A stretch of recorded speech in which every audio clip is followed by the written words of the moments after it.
4G SIM supported double লেন্সের solar camera এটা। এই ক্যামেরাতেও 8800 অ্যাম্পিয়ারের ব্যাটারি আছে এবং এইটাতে দুইটা লেন্স আছে।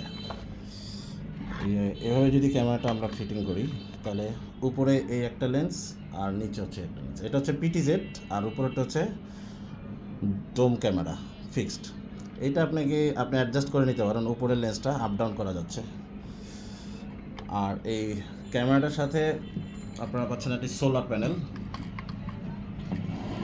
তো আমরা যেটা বলি কাস্টমারদেরকে সেটা হচ্ছে সোলার প্যানেলটা চেষ্টা করবেন ক্যামেরার উপরে ঠিক এইভাবে ফিটিং করতে। ক্যামেরাটা আপনি যে অ্যাঙ্গেলে যেভাবেই ওয়ালে লাগাবেন, সোলার প্যানেলটা ঠিক উপরে রাখবেন এবং একটু কার্ভ করে রাখতে হবে। হ্যাঁ, সোলার প্যানেলটা কার্ভ করে রাখবেন, সূর্যের আলোটা যেন বক্র আকারে পড়ে। এবং এই সোলার প্যানেলটা ক্যামেরার উপরে রাখার সুবিধা হচ্ছে ক্যামেরাটা সেফ থাকবে। ওয়াটারপ্রুফ ক্যামেরা এগুলো ঠিক আছে, বাট তারপরে আপনার যতটুকু সেফটি রাখা যায় বৃষ্টির পানি থেকে, ওটাই আপনার প্রফিট, ওটাই লাভ।